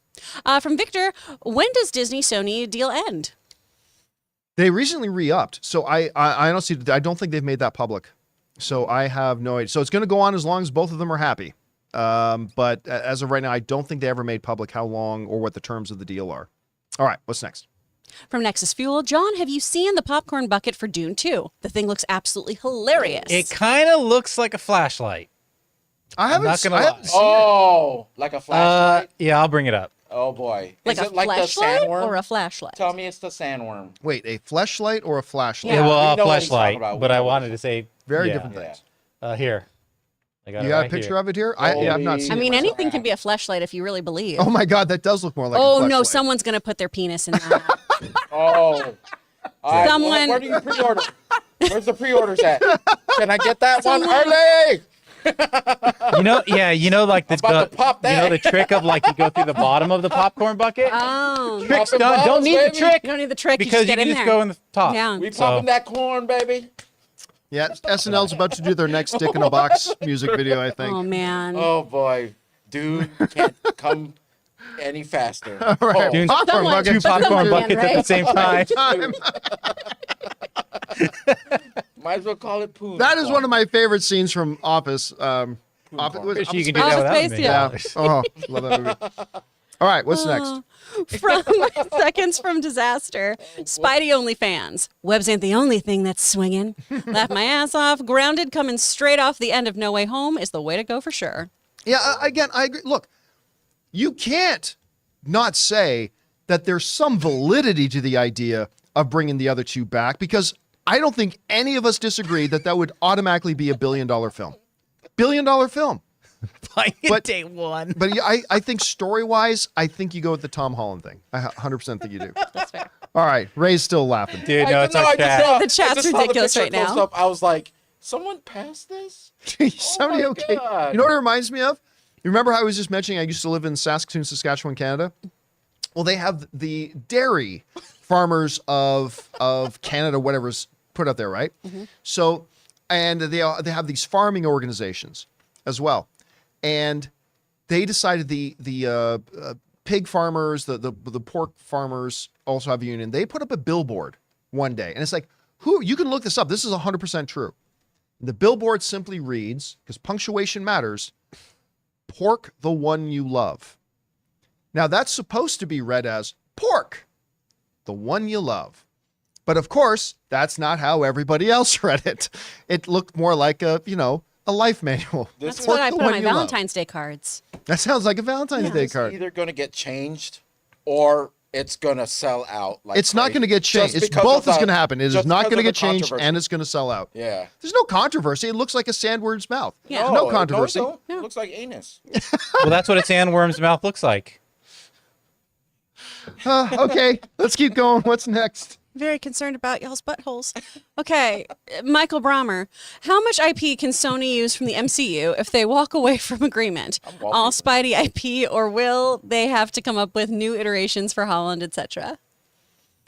I mean, if the deal ends, it just goes back to the way it was. They get to do anything with Spider-Man and his primary connected characters. Now, there are going to be characters, like, I'm sure there's going to be a lot of gray area characters like, well, what about this character? Because he was in Fantastic Four and Spider-Man.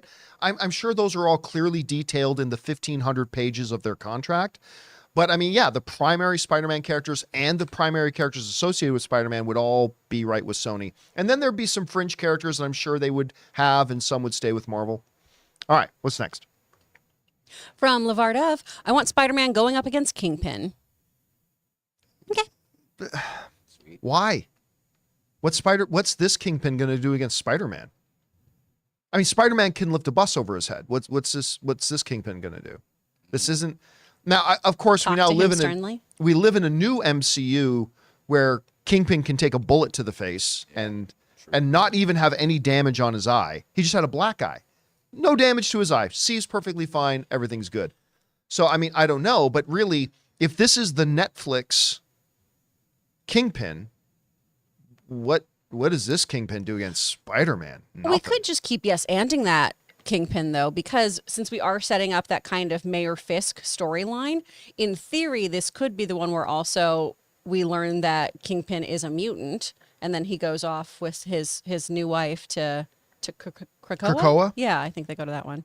For the House of X storyline to begin? There's multiple places that the mutants live, because there's Krakoa and then there's another. Oh, right. Well, there's also Mars. A lot of mutants live on Mars now, apparently, where I believe Aurora, the storm rules or stuff like that.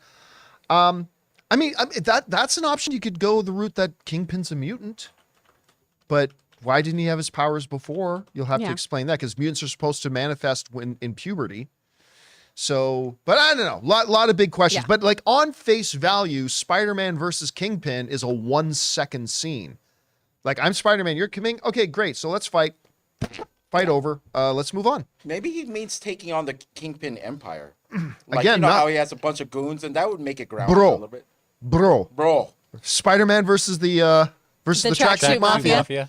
Because that's what we got right now. All right. What's next? From Luis Enrique de la Peña, what's up with Amazon? What's up with Amazon? Yesterday it was Roadhouse. Today they announced that Ricky Stenicki is also going directly to Prime. Thoughts? First of all, the trailer to Ricky Stenicki What is that? is way funnier than it has any business being. It's a new one with John Cena and the guy from Iron Claw, Zac Efron. Zac Efron and John Cena. Ann and I watched the trailer this morning. It looks so stupid. And then we watched the trailer. It's like, this is actually kind of funny. The premise is this. Zac Efron and his two buddies, for the entirety of their marriages, the three guys, and they're married, all of them, whenever they want to go out of town, they've always said, oh, our fourth buddy from school, Ricky Stenicki. He's got this thing going on, so we're going to go out of town. And their whole for years, they've used this fake person as an excuse to get out of town and go do things. And then when they want to go away for like the World Series or something, they tell their wives that our friend Ricky Stenicki's in the hospital. We got to go see him. But so the basic premise is they're going to get caught. Something happens where they're going to get caught. So they run out and hire an actor, John Cena, a character John Cena plays, to pretend he is this guy, Ricky Stenicki. Great. That sounds great. And William H. Macy's in it too. And the trailer looks way funnier than it has any business being. So go check out the trailer. As far as I know, Ricky Stenicki was always supposed to go directly to Amazon Prime. As far, I don't think that one was ever going to be a theatrical release. I think I could be mistaken about that. I'm saying I think it was always supposed to go directly to Prime. So I'm not sure you connect it with, but yeah, Amazon really shit the bed with Roadhouse. And I really do hope they change their minds on that. All right. What's next? From Bubby Yaga, what's everyone's favorite color and why? Blue, because it's the color of my eyes. Orange, I like it. You said? Yeah. Orange. I like greens. Yeah. Emerald greens or whatever. Wow, I'm a combination. Orange and green. Aw. All right. What's next? From Renetta, even though I loved the last live action Spider-Man, I want a single grounded Spider-Man again. I'm starting season 4 of True Detective this weekend. Oh, Spider-Man is in that. So it's perfect. Again, True Detective is like, It's way better than I thought it would be. Yeah. I'm really enjoying it so far. And again, yeah, it's time to have the friendly neighborhood Spider-Man. And so I agree with you on that. All right, what's next? From Frankie823, when Spider-Man 4 does eventually come around, be careful if you get any fake leaked pictures of Andrew or Toby in your inbox again. LOL. Yeah, that's the funny thing. Here's the funny thing, though, about that. So I got these pictures. Let me go back. Even before that, some people remember that months before that, I had gotten these pictures sent to me of Tom Holland, Andrew Garfield, and Tobey Maguire on a street corner at like a newsstand street corner that I thought, oh, you can see that these are fake and blah. And I posted them. I said, look at these fake pictures, blah, blah, blah. Well, I thought the pictures I got sent about Spider-Man No Way Home also were fake. And I put them out. Here's the thing, though, that I'll never understand. So I put out those pictures, but videos of Andrew Garfield in the movie had been posted on YouTube like months before that. Headlines, articles, and outlets were writing headlines saying we can confirm that these guys are going to be in it. But it is what it is. So that's why I now, ever since that happened, whenever I get pictures, and I get a lot of pictures, and whenever I get casting news, like I know who Ramirez is, and I know who's playing Kurgan in the new Highlander, I just no longer talk about it. By the way, I know some stuff about Deadpool 3 too. Rob and I both know some stuff about Deadpool 3, about a couple of the people that are going to be popping up in that movie. But I just now no longer talk about any of that stuff, right? It was a horrible, horrible, so probably the worst situation I've ever been in since doing this stuff all the way back in the movie blog days. So I've decided to err on the total opposite side of the spectrum now, that with all the images and all the news I get sent and all the inside scoops, I just sit on them now. And I wait until somebody else reports it, and then we talk about it. So, yeah, that's just a live and learn situation. All right, what's next? From Frankie.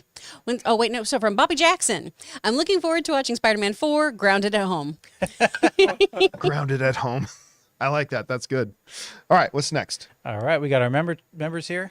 From Mighty Tank, let's go Lions. Yeah. Hope they pull out a win Sunday, but it's going to be a tough match against San Fran. Even if they win, I don't know how to stop Lamar Jackson in the Super Bowl. Guy is so mobile, it's crazy. Listen, I have been on the Lions bandwagon since last season and their game against Buffalo, that they lost, but they only lost on a last-second field goal. And I remember that time I told everybody, this team is about to get really good. You can just see it. They're about to get really good. And I love following the story of Jeff Goff. Is this Jeff? Is that Jeff? Yeah. Is it Goff's first name? Thank you for looking that way when you first made I guess if you were going to know. Yeah, it's Goff.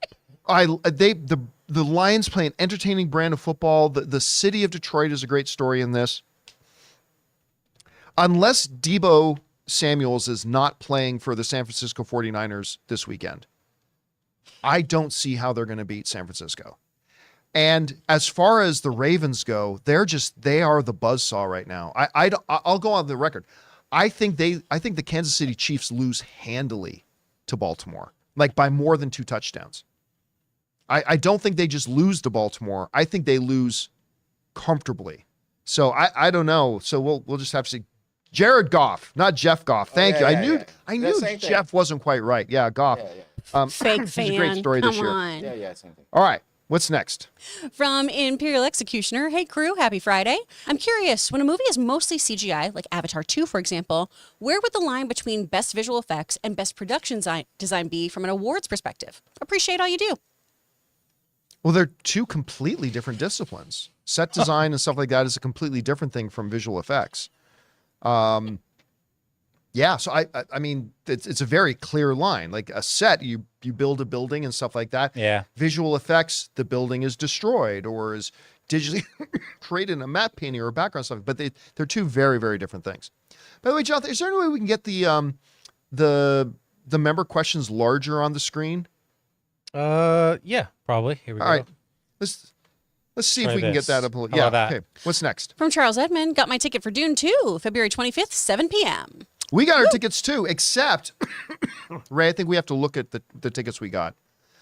Uh-oh. Because did we get it in an IMAX theater? Yeah. I think you got our tickets for a normal place I like to sit in a regular theater, but I think for an IMAX we might be too close. Okay. I thought it was like the reissue of Dune, like the old Dune, like they're replaying the older movie or something in the theaters right now. I thought that you were gonna say that. No. So we need to go in and take a look at that. Okay. But yeah, we also got our tickets for the 25th. I cannot wait. I'm very excited. All right, what's next? From Zen Quantum, having just seen Dev Patel's Monkey Man trailer, I have a new entry on my most anticipated movies list for the year. Dune 2 and Deadpool 3 are still unshakably in the top spots. I don't think it's hyperbole to say it's up there just under those ones for me. I'm not going to say it's officially my third most anticipated film, but it's up there. Like, this trailer is bonkers good. I cannot wait to see the next trailer. All right, what's next? Here we go. Oh, supers. What's that? From Lori. Laura Howard. Hi, John. So I bought your book and your documentary and was wondering if you've thoughts about a sequel to either. I know you want to do music and more books when you retire, but I'm questioning specifically sequels. What do you think about? What do you think about the editing? More importantly, Lori, and the cinematography. Is it good? Well, I mean, okay, so first of all, thank you so much. I am not going to do music when I retire. I think, I mean, music for me is and still is a hobby. Like, I still pick up my guitar and my keyboards and I write some stuff and whatever, and I have a very, very good time with it. But I'm not, going to be doing it professionally. As far as, for those of you who don't know, you can bring this up, Jonathan, if you can. I actually wrote a book a few years ago called The Pride, that oddly enough did very well for me. And it's a book. It took me 5 years to write because I'm not a writer per se, and it took me about 5 years to write it. And hey, is it going to win any Pulitzer Prizes? No, but I'm very proud of it. I'm very proud of it. I've always wanted to do a sequel for it. The problem is, pardon me, I am not naturally a novelist. And like I said, writing the first one took me like 5 years. And I just don't have the time right now. But I would very much like to write a follow-up to it. I really would. But I mean, at the same time, if I do a follow-up, the only people who can read it are the people who read the first book. So if I did do another book, it might be something new. I don't know. As far as documentaries go, I have a couple of projects in the pipeline right now that I'm looking at producing with some people. And that's developing very, very slowly, but it is developing. So I'll keep you guys informed about that as anything new happens. But thank you for asking. I appreciate that very much. All right, what's next? From Matt says, hello, what's your movie hot take? Mine is, I believe if there wasn't as much negative coverage about Henry Cavill's Justice League mustache, most of the movie-going public wouldn't have noticed. In what world? That abomination, that weird little... Listen, I really wanted that to be a big nothing burger. And even I, looking at it, it's like, ooh, it looked pretty bad. My biggest movie hot take has always been the original Blade Runner's not all that good. Oh, I know. I don't know. I haven't seen it. All my movie loving friends get so angry. I say, but again, hey, listen, everybody, if they're honest, has some all-time beloved films that they themselves personally don't like. Everybody does. Blade Runner is the one for me. And Terminal. What? Am I lying? Tell me when I'm lying. All right, what's next? From Mr. Hank Dunn, I turn a quarter century tomorrow. Ooh. Here's some movies that are as old as me. The Sixth Sense, Fight Club, The Matrix, Eyes Wide Shut, Big Daddy, Sleepy Hollow, and Mystery Men. Is Mystery Men only 25 years old? I feel like that's older, but maybe so. Yeah, I would have thought that was in the 30-plus year range. But again, I'm terrible with movie calendars. I have no sense of time, so I wouldn't know. But man, that is weird to believe that you were just born the years that those movies came out. That's crazy. All right, what's next? From Martindale Designs, we often give Kevin Feige credit for all the success in the MCU, but at what point should he take the blame for the consistent state it's currently in? I understand the Bob Chapek stuff, but you've explained, but at some point that has to dissipate, right? Here's the thing. I always tell people this. When a regime change happens, right?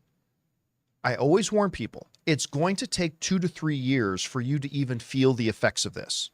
That's the reality of this kind of stuff, right? So when Bob Chapek took over, I said it's going to be 2 or 3 years before we feel the effects of that. And it did take 2 or 3 years before we felt the effects, and the effects were bad. It's important to keep in mind that Kevin Feige had a good amount of his authority stripped away from him under Bob Chapek.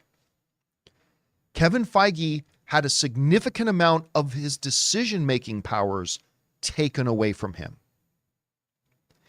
Kevin Feige was given a brand new set of bosses and a new middle layer of management who had the power and authority to give him direction about what he had to do and take over and accomplish. There's a saying in management that says you should not give responsibility without giving authority. Let me say that again. You should not give responsibility to somebody without giving them authority to be able to carry out their responsibilities. For a number of years, Kevin Feige was trying to do his job with one hand and one foot tied behind his back. Now, Chapek is gone. But much like when we said when Chapek took over, I said it's going to take a few years to feel the effects of this. It's going to take a while to feel the effects of Kevin Feige having his authority back again. And what are some of the first things that he did? Major moves. Okay. I'm back in charge again? Great. Captain America 4 is not going the way we like. Stop. We're going to retool. We're going to reshoot a bunch of it and get it to where I think it needs to be. All right. This Daredevil series, not where I want it to be. Stop production. I don't care that we're just about done shooting it. We're going to scrap most of what we got. We're going to start again, and we're going to go in this direction now. But it's going to take us, the people at home, a number of years to actually see and feel and experience. It's not going to be until this Daredevil show comes out that we're going to feel the effects. It's not going to be until Captain America 4 comes out that we feel the effects. It's not going to really be till 2025 or 2026 that we actually see and feel the effects. Now, if 2025 and 2026 come around and Marvel stays in the mire that they're in, then we start attributing some of the blame back to Kevin Feige because now his hand and his foot are not tied behind his back. But we can't do that right now. We're going to have to wait to see what the effects are. And then we can start making some decisions as fans and audience members and deciding where to allot blame or credit or anything like that. All right, what's next? Dan right here. From Dan, I feel like Sandra Hüller might be the unsung champion of the 2024 Oscar season. I saw Zone of Interest last night, was blown away by her performance, and felt she absolutely deserved her nomination.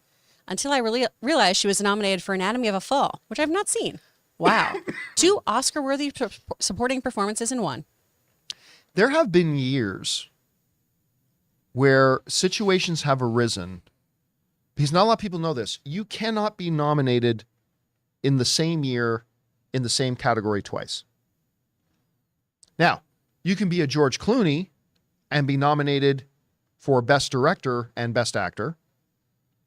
And correct me if I'm wrong, was George Clooney not also one year nominated for Best Actor and Best Supporting Actor in 2 different movies? What he cannot be is a George Clooney or a Ryan Gosling or Leonardo DiCaprio or a Denzel Washington or a Chiwetel Ejiofor. Cannot be nominated for Best Actor in one movie and nominated for Best Actor in another movie in the same year. You can have multiple people from the same movie nominated, so you can have 2 Best Actors nominated for the same movie. I believe it was Terms of Endearment. I think Deborah Winger and Shirley MacLaine, both nominated for Best Lead Actress in a movie at the Academy Awards. I think there was a Mutiny on the Bounty movie that actually had 3 actors from the movie all nominated for Best Actor in the same thing. But I do not believe you can be nominated twice in the same category for 2 different movies in the same year. And it's gonna be a situation that comes up more and more. And I wonder if it might become a situation where the Oscars are going to have, the Academy is going to have to look at that rule and maybe change it. As actors get busier and busier, movies are shot over shorter and shorter periods of time, that I think we're going to run into situations more and more in the future where a single actor, say a Denzel Washington, for argument's sake, may do 2 movies in the same year where both of his performances are totally worthy of a Best Actor nomination. It'll be interesting to see. All right, what's next? From Zen Quantum, Sony going back to the multiverse well to try and retap the success of No Way Home is a misreading of what made that movie such a success. Go grounded with Tom and give Feige a big bribe to let Garfield get Amazing Spider-Man 3. Again, I agree that I 100% agree that the right direction for them to go is the friendly neighborhood Spider-Man, Tom Holland, more grounded Spider-Man. 100% agree. But I think you're crazy if you don't. I 100% believe that if you do another Spider-Man movie and you put Andrew and Tobey on the poster with it, that is an automatic billion-dollar film. It is.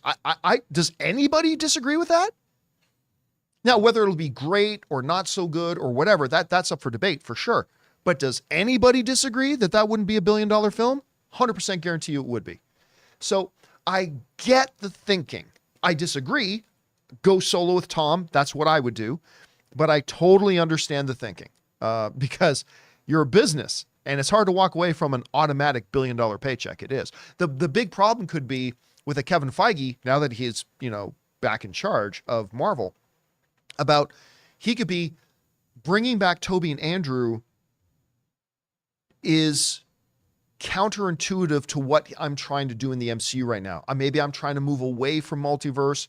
It kind of, my future plans kind of get, wrenches thrown in the works if we bring back, there could be other problems that we don't know about. But again, I could totally see why Sony would want to do it. I really do. All right, what's next? Zelda Master, 4 years ago today, the NBA world was rocked with the tragic passing of Kobe and Gianna Bryant. Yeah, Kobe, as well as 7 others. Crazy to think it was just 4 years ago. I never liked him as a player, but I could never discredit his talent. You gotta understand, my wife is a huge Kobe Bryant fan. She's got a big picture framed of her and Kobe together. And I still remember we were living in Burbank. We were open the garage door, pulling into our garage. And as I hit the button to close the garage door behind us, I looked over at my wife and my wife's face was like just in shock as she was looking at her phone. I'm like, what? She goes, this has to be a joke. I'm like, what? They're saying Kobe Bryant died. And the real tragedy of it was he was off on a father-daughter thing with, I think, some other parents and people that were from his daughter's team and stuff like that. He booked a helicopter for them and they crashed and he died. Should have never been in the air. That's the tragic. Yeah. They shouldn't have been in the air. A lot has come out since then about all the mistakes that were made, but it's crazy. And I'm like you, I was not a fan of Kobe Bryant as a player, but you cannot dispute, like, he was a generational talent. And if you don't have to be a sports fan to understand the impact an athlete can have on their city. Because I remember the day after or 2 days after, we went down to the Staples Center. Ooh. And downtown LA was just packed with people going down to leave wreaths and artwork and things. It was tens, if not hundreds of thousands of people chanting Kobe and wearing jerseys and stuff like that. Like, there's something that, and this is one of the reasons why I'm such a big sports fan. Sports can be a great unifier, but it also can take a city that, look at what, like when LeBron won a championship in Cleveland, what that did for that city and how people feel about their towns, and what what Kobe did in Los Angeles, it just made him one of their sons.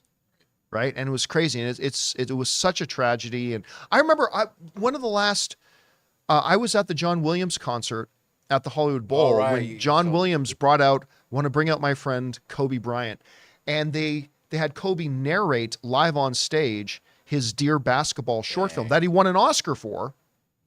And John Williams conducted the orchestra as they played the music, and Kobe, it was just the audience at the Hollywood Bowl when John Williams said, I want to bring out my friend Kobe Bryant, that crowd went crazy. And you can never underestimate the impact athletes have on the cities they play for. And also their surroundings, enjoy the people you love you surround yourself with, greet them, whatever, because anything could happen. Yeah. All right. What's next?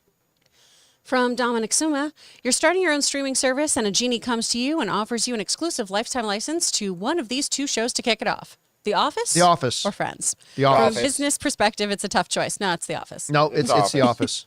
That has more pop culture. Like, listen, if I was offered Friends, I would thank my lucky stars and absolutely take it. But if I was offered the Friends or The Office, that's easy. It's The Office. Easy peasy. Yeah. That has more eyes on it? than Well, Friends? number one, it has more eyes on, but number two, it's also maintained its place in the zeitgeist more than Friends has. Friends has done a great job maintaining its place in the zeitgeist, and I believe 20 years from now, I think more people will be still quoting The Office every day. And again, that is no shade being tossed at Friends at all. That's huge. But I don't think there's any other answer other than The Office. Seinfeld, maybe, but I think the answer compared to any of the other shows, I think is probably The Office. That's the one you go with. All right. Last question of the day. What's next? From CJ Rebirth, rewatching Spider-Verse 2, and still my favorite scene out of the whole movie is that moment between Miles and his mom on the balcony Yep. where she comforts him and says to, quote, not let anyone tell him he doesn't belong there. That scene, it's part of the reason why I still think wholeheartedly it is the best film of the year. I think Spider-Man Across the Spider-Verse, I with no apologies, I say it's the best film of the year. And that one scene is one of the big reasons for it. First of all, the charm and the humor. When, like, Gwen refers to the mom in the first name, it's like, excuse me? like it's just, first, it's so charming, but it's also so legitimately warm. And that whole dialogue between Miles and his mom is better and truer mother-son warm dialogue than any live action film. I mean, I just thought that scene was absolutely perfection. I thought that scene was just perfection. Anyway, guys, that'll do it for today's installment of the John Campea Show. Thank you so much for being here, making this show part of your day. Big special thank you to all you guys who sent in questions. Number one, because you gave us great fun things to talk about, but number two, you supported this channel as you did it, and all of us involved with the show. Thank you guys so very much for your support. Have a fabulous weekend. I know any of you guys who are going out to see Kevin Smith tonight, see me, come and say hi. I'd love to see you. Big special thank you to the people in the room with me, Ray Ora, Have a good weekend, everyone. Be safe. Jonathan Voico, See you next week. the delightful Chris Carr. Bye, y'all. My name's John Campea, guys. Thanks a lot for being here. And until next time, my friends, bye-bye.